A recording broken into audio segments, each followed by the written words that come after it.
बिस्मिल्लाहिर्रहमानिर्रहीम। अस्सलाम वालेकुम students, I hope you all fine students. आज हम लोग C++ की टॉपिक जो है वो लूप्स का हमने चैप्टर स्टार्ट किया था, जो चैप्टर नंबर 6 उसका टॉपिक जो है वो फॉर लूप को डिस्कस करेंगे। और फॉर लूप के अंदर हम लोग जो है वो प्रीवियस वीडियोस में हम लोगों ने इसका मैंने आपको वाइल लूप पढ़ाई थी, इसकी pre test post test loop भी इसको जो है वो डिस्कस करवाई थी।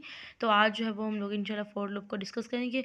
फॉर लूप के अंदर क्या है, फॉर लूप एग्जीक्यूट वन और मोर स्टेटमेंट। इसके मतलब कि फॉर लूप जो है वो कहते हैं कि एग्जीक्यूट करती है, एक स्टेटमेंट को भी कर सकती है और एक से ज़्यादा स्टेटमेंट्स को भी एग्जीक्यूट कर सकती है for a specified number of times. मतलब एक मखसूस नंबर होता है कि अगर 10 दफ़ा करना है या 15 दफ़ा करना है, कितनी दफ़ा कंडीशन के बेस पर जो है वो इसको एग्जीक्यूट करती है। और वो कहते हैं कि the loop this loop is called, इस लूप को और क्या कहते हैं हम, काउंटर कंट्रोल लूप भी कहते हैं। क्योंकि काउंटर कंट्रोल लूप हम बेसिकली उसको कहते हैं कि जिसमें हमें पता होता है कि ये लूप कितनी दफ़ा एग्जीक्यूट होनी है। मतलब उसके अंदर हमें स्पेसिफिक नंबर ऑफ टाइम पता होता है कि अगर 10 दफ़ा होनी है, 20 दफ़ा होनी है, कितनी दफ़ा होनी है, तो हमें पता होता है। एक हमने सेंटिनल लूप पीछे डेफिनेशन आई थी काउंटर कंट्रोल लूप और सेंटिनल की। सेंटिनल लूप होती है जिसमें हमें नहीं पता होता कि ये लूप जो है वो कितनी दफ़ा एग्जीक्यूट होनी है। तो इसके अंदर हमें पता है तो हम इसको काउंटर कंट्रोल लूप कहेंगे कि इसको हम लोग जो है वो काउंट कर सकते हैं। It is most flexible loop, ये क्या है, ये सबसे ज़्यादा फ्लेक्सिबल लूप है, मतलब दोनों लूप्स की ज़्यादा। और दैट इज़ वाई, इसलिए वो कहते हैं कि it is a most frequent loop frequently used by the programmer. इसलिए वो कहते हैं कि बहुत ज़्यादा ये अक्सर यूज़ होने वाली लूप है प्रोग्रामर के से। मतलब प्रोग्रामर्स जो है वो क्या करते हैं, प्रोग्राम लिखने के लिए सबसे ज़्यादा इस फॉर लूप का ही यूज़ करते हैं। ठीक हो गया। तो ये इसके अंदर ये था। तो मैंने आपके इसके नोट्स भी शेयर किए हुए हैं। ये वाले सारे के सारे जो नोट्स हैं वो मैंने एक अलहदा सेपरेट वीडियो में जो है वो इसका इनका जो है वो वीडियो बनाई हुई है। तो आप उसके ऊपर से भी जो है वो सारे के सारे नोट्स जो है वो राइट कर सकते हैं।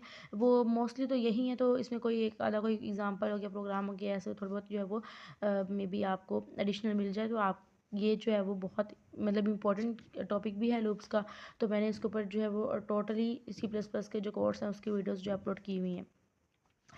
तो अब हम लूप की मैंने आपको डेफिनेशन बताई कि क्या होता है, और ये बताया कि इसको प्रोग्रामर्स क्यों यूज़ करते हैं, क्योंकि ये बहुत ज़्यादा फ्लेक्सिबल होती है और ये काउंटर कंट्रोल लूप होती है। इसी वजह से प्रोग्रामर्स क्या करते हैं, इनको वो इसको ही प्रोग्राम राइट करने के लिए इसको बहुत ज़्यादा यूज़ करते हैं। और अब सिंटैक्स की तरफ से चलते हैं। सिंटैक्स क्या है, फॉर लूप्स का इज आल्सो फॉलोस। वो कहते हैं कि सिंटैक्स क्या है, पहले फॉर आएगा, फॉर के बाद इनिशियलाइजेशन होगी, इनिशियलाइजेशन के बाद कंडीशन होगी, कंडीशन के बाद इंक्रीमेंट डिक्रीमेंट, और यहाँ पे जो है वो ओपनिंग एंड क्लोजिंग ब्रेसेस में जो है वो स्टेटमेंट्स होंगी या स्टेटमेंट्स का सेट होगा। ठीक है, ग्रुप होगा। मतलब एक स्टेटमेंट भी उन्होंने कहा था हो सकती है और ज़्यादा भी हो सकती है। ये देखिए, ये सेंटेक्स जो है ना, ये सारा का सारा वैसे ही है। देखिए उन्होंने कहा था कि फॉर लूप जो है वो एग्जीक्यूट ये वन और एक को भी कर सकती है और एक से ज़्यादा को भी कर सकती है। ठीक हो गया।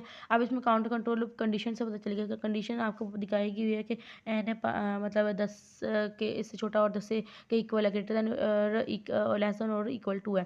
तो हमें पता है कि हमारी लूप जो है वो 10 दफ़ा चलेगी। ठीक है, हम आगे जो है वो इसको मज़ीद जो है वो डिटेल से समझते हैं, इसको एग्जांपल के तौर पे। अब उम्मीद है कि आपको सिंटैक्स की समझ आई होगी। सिंटैक्स जो है वो अब हम यहाँ पे देखते हैं। इसके फॉर लूप जो है ना, ये है फॉर लूप, इसके इनिशियलाइजेशन है, इसकी कंडीशन है, इसकी सिंटैक्स के अंदर आपने भी पीछे पढ़ा, इंक्रीमेंट डिक्रीमेंट है, और उसके बाद जो है वो स्टेटमेंट है। ठीक हो गया, ये स्टेटमेंट वाला पोर्शन भी है। ठीक हो गया, ये वाला स्टेटमेंट का है, इंक्रीमेंट डिक्रीमेंट और इनिशियलाइजेशन कंडीशन, ये सारा इनको प्रोसेस को जो है वो यहाँ पे डिस्कस किया हुआ है। और उसके बाद ये वर्क कैसे करता है, ये मतलब कैसे ये चेक करेगा, सारा कुछ वो यहाँ सारी वर्किंग लिखी हुई है। और ये फ्लो चार्ट है, फ्लो चार्ट भी किसको शो कर रहा था, वर्किंग को शो कर रहा था कि सबसे पहले हम इनिशियलाइजेशन, पहले हम फ्लो चार्ट को देख रहे थे, उसके बाद हम जो है वो इसको सिंटैक्स को देखेंगे, एक्सप्लेनेशन, फिर हम इसको वर्किंग के देखेंगे। फ्लो चार्ट में क्या देखिए, सबसे पहले इनिशियलाइजेशन होगी, इनिशियलाइजेशन होने के बाद कंडीशन चेक करेगा, लूप का कंडीशन चेक करने के अगर तो कंडीशन हमारे पास ट्रू हो जाती है तो उस बेस पे हम लूप की बॉडी में जाएंगे, मतलब कि हम कोई ना कोई चीज़ प्रिंट करवाएंगे, हम स्टेटमेंट्स को देखेंगे। लेकिन और अगर उस यानी कि स्टेटमेंट प्रिंट हो गई है, फिर हम दोबारा से इंक्रीमेंट डिक्रीमेंट करेंगे, जो भी मतलब उसके अंदर ऑपरेटर दिया गया, प्लस प्लस है या माइनस माइनस कुछ भी, तो हम उसको करेंगे। उसके बाद हम फिर से कंडीशन चेक करेंगे। हम ना ही कि हम दोबारा इनिशियलाइजेशन पे जाएंगे, नो, इनिशियलाइजेशन पे तो दोबारा जाना ही नहीं, हम कंडीशन चेक करेंगे। अब अगर कंडीशन ट्रू हो जाती है, फिर से यही वाला प्रोसेस होता रहेगा यूं करके। ठीक है ना, तीनों काम ये वाले होते रहेंगे, ये वन बाय वन, ये फिर ये इस तरह से। लेकिन अगर कंडीशन फॉल्स हो जाती है बाय चांस से, तो हम लोग नीचे जो है वो नीचे चले जाएंगे, मतलब हमारी लूप एंड हो जाएगी। जितने भी जहाँ पे कंडीशन जो है वो फॉल्स हो गई है, जितनी हम लोग हमारी स्टेटमेंट्स एग्जीक्यूट हुई है, उतनी ही वहाँ पे स्टॉप हो जाएगा। ठीक हो गया? तो ये इस तरह से था। तो अब हम देख लेते हैं या तो पहले इसकी वर्किंग मिलकर पढ़ लेते हैं, क्योंकि वर्किंग जो है वो जो मैंने अभी आपको बताया वही चीज़ वर्किंग में है। तो वर्किंग एक दफ़ा मैं आपको बता देती हूँ, आपको इंशाल्लाह समझ आ जाएगी। तो उसके बाद जो है वो हम ऊपर चलेंगे सिंटैक्स पे। बस सिंटैक्स पहले पढ़ना चाहिए, तो चलेंगे अब हम जो है वर्किंग कर लेते हैं पहले। तो वर्किंग क्या है? द नंबर ऑफ इटरेशन, वो कहते हैं कि नंबर ऑफ इटरेशंस जो हैं वो मतलब इटरेशंस का मतलब है बार बार कोई लूप को चलाना, कि 2 दफ़ा चला है, 3 दफ़ा लूप चली है, 5 दफ़ा चली है, मतलब कि 5 दफ़ा आपकी कोई स्टेटमेंट प्रिंट हुई है, तो वो आपकी नंबर ऑफ इटरेशंस कितनी होंगी? 2 होंगी। अगर 5 दफ़ा हुई है तो 5 होंगी, 6 दफ़ा हुई है तो 6 होगी। मतलब ये इस तरह से जो है वो, ये इसको नंबर ऑफ इटरेशंस कहते हैं। इटरेशंस की तादाद मतलब वो रेपिटेशन की तादाद। तो वो डिपेंड किस पे कर रही है? नंबर ऑफ इटरेशंस, मतलब आपकी लूप कितनी दफ़ा ये साइकिल चलेगा। जैसे मैंने आपको कहा था ना, कंडीशन चेक होगी, फिर ये इस तरह से चेक होता रहेगा, कितनी दफ़ा ये ट्रू होती जाएगी। ये किस पे डिपेंड करती है? ये डिपेंड्स ऑन द इनिशियलाइजेशन पे करती है, कंडीशन पे करती है, और इंक्रीमेंट डिक्रीमेंट पे करती है। मैंने आपको बताया कि पहले ये मतलब इनिशियलाइजेशन तो एक दफ़ा हो जाएगी, फिर उसके बाद जो है वो कंडीशन चेक करेगा, कंडीशन चेक करने के बाद फिर उसको प्रिंट करवाएगा, फिर इंक्रीमेंट डिक्रीमेंट, फिर कंडीशन चेक, फिर इस तरह से मतलब ये चीज़ होती रहेगी। तो ये जो सारा प्रोसेस है, इस पे मतलब सारी लूप का चलने का इस तीनों के ऊपर डिपेंड हो रहा है ना, मतलब कि हम इनिशियलाइजेशन पे डिपेंड हो रहा है, साथ हमारे पास कंडीशन पे डिपेंड हो रहा है, इंक्रीमेंट इंक्रीमेंट पे डिपेंड हो रहा है। और वो कहते हैं कि द इनिशियलाइजेशन जो है वो use to initialize a variable. वो कहते हैं इनिशियलाइजेशन क्या होती है? जो मतलब कि हम कोई भी हम कहते हैं एक्स की वैल्यू 2 से स्टार्ट हो रही है, एक्स की वैल्यू 3 से स्टार्ट हो रही है, जैसे कि यहाँ पे एक्स की वैल्यू 1 से और वाई की वैल्यू 1 से स्टार्ट हो रही है। जैसे कि यहाँ पे इस एग्जांपल में देख लेते हैं, एन की वैल्यू 1 से स्टार्ट हो रही है, मतलब ये चीज़ ये इनिशियलाइजिंग वैल्यू है, ज़रूरी नहीं है 1 से स्टार्ट हो, या 2 से भी हो कर सकते, 3 से भी, जो उन्होंने इनके ऊपर स्टेटमेंट होगी प्रोग्राम की, उसी के मुताबिक ही ये राइट की जाएगी। तो मतलब ये इनिशियलाइजेशन का मतलब है, जो जैसे इनिशियल वेलोसिटी होती है, स्टार्टिंग वेलोसिटी जो है, मतलब शुरू कहाँ से हो रही है, तो हम देखते हैं कि बाद में ख़त्म कहाँ होगी। जो शुरू वाली है ना, तो वो यहाँ पे उसको कहते हैं कि इनिशियलाइजेशन। उसके बाद कंडीशन किसे कहते हैं? कंडीशन कहते हैं ये वाली जो कंडीशन है कि लेस देन और इक्वल टू, इस तरह से। अब अच्छा, इनिशियलाइजेशन जो है वो यूज टू मतलब इनिशियलाइजेशन ये जो है, ये किसके लिए इस्तेमाल होती है? इनिशियलाइज करने के लिए, मतलब उसको स्टार्ट करने के लिए। किसको? वेरिएबल को इनिशियलाइज होती है, उसको हम क्या कहते हैं?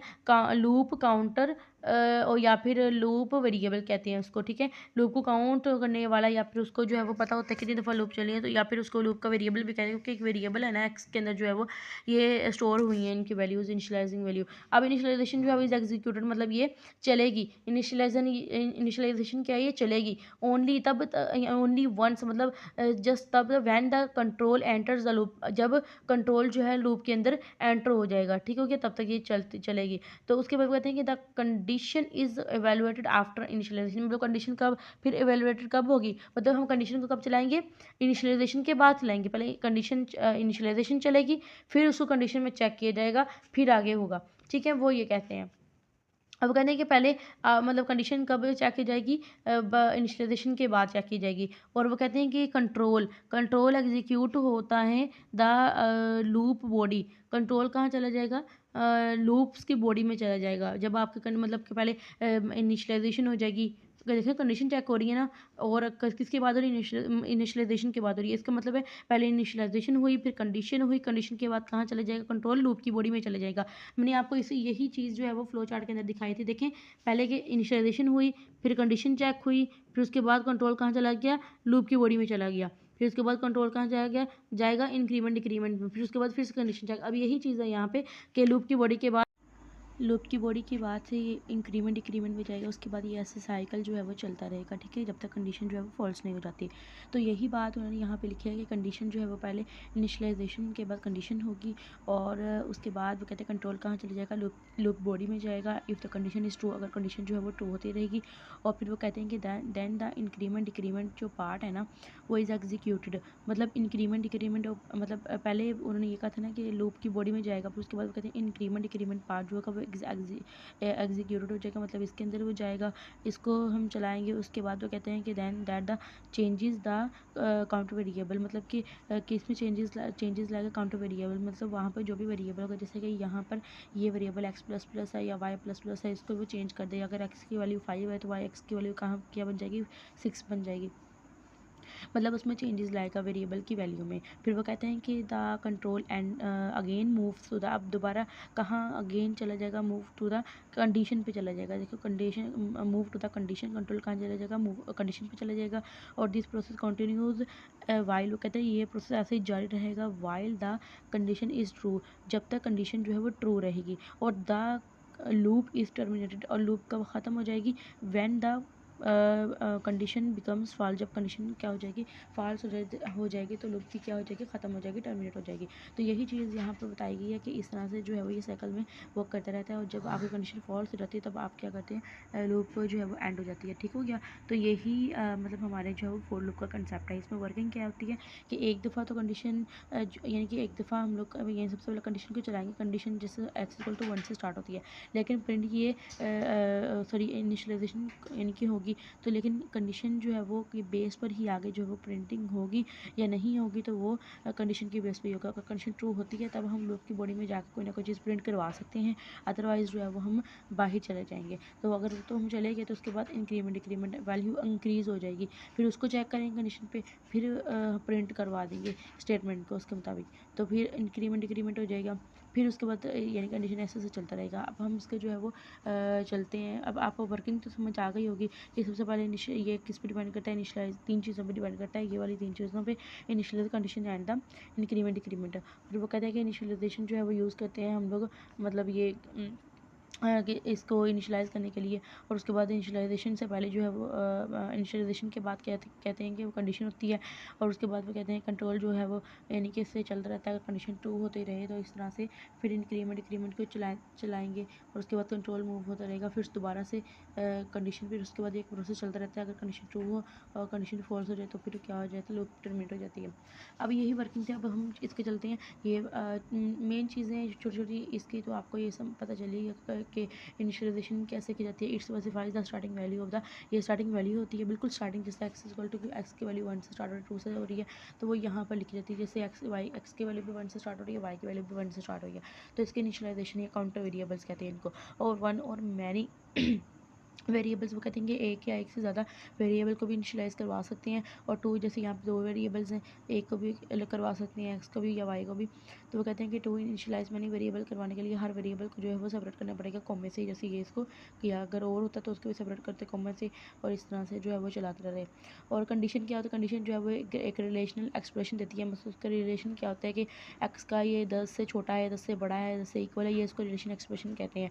और वो कहते हैं कि स्टेटमेंट इज एग्जीक्यूटेड, स्टेटमेंट होगी एग्जीक्यूट होगी, मतलब कि चलेगी ओनली तभी जब कंडीशन ट्रू होगी। अगर कंडीशन जो है वो कहते हैं कि फॉल्स हो जाता है तो स्टेटमेंट क्या होती है, इज नेवर एग्जीक्यूट, मतलब कि ख़त्म हो जाती है, कभी एग्जीक्यूट। अगर इंक्रीमेंट डिक्रीमेंट आपको पता है कि ये लूप में क्या करते हैं, चेंज लाते हैं काउंटर वेरिएबल के अंदर आफ्टर ईच, मतलब हर एग्जीक्यूशन, जब एक दफ़ा लूप चली, दूसरी दफ़ा चली, तीसरी जब चली, तो काउंटर वेरिएबल की वैल्यू चेंज होती रहती है, मतलब वो इंक्रीज़ या डिक्रीज़ होते रहते हैं। ठीक हो गया।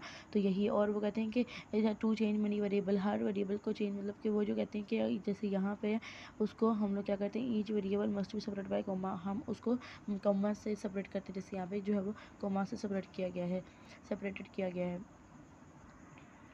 अब उसके बाद लास्ट स्टेप है स्टेटमेंट का। स्टेटमेंट आपको पता है वो लूप की बॉडी होती है, मतलब ये वाली कि हम इसको एग्जीक्यूट करते हैं। स्टेटमेंट सारी लूप की बॉडी होती है, प्रिंटिंग स्टेटमेंट होती है। इट रिप्रेजेंट करती है बॉडी ऑफ द लूप, और if the body of the loop contain more, मतलब एक स्टेटमेंट ज़्यादा स्टेटमेंट पे अगर हमारी बॉडी हम लूप की बॉडी जो है वो मुश्तमिल है, तो दे आर रिटर्न, उसको हम लोग करली ब्रेसेस में लिखेंगे और उसको हम लूप की बॉडी कहते हैं। मतलब उसको करली ब्रेसेस में लिखेंगे कि एक स्टेटमेंट है, फिर दूसरी है, फिर तीसरी है, इस तरह से जो है वो इसको करली ब्रेसेस में लिखेंगे। ठीक हो गया। तो यही चीज़ हमारे पास जो इसका मेन कंसेप्ट था। तो अब ये इसकी वर्किंग वगैरह ये सारी आप लोगों ने कर लेनी है इसका लूप। आई होप कि आज की वीडियो आपके लिए बेनिफिशियल साबित होगी। तो नेक्स्ट वीडियो तक के लिए अल्लाह हाफिज़।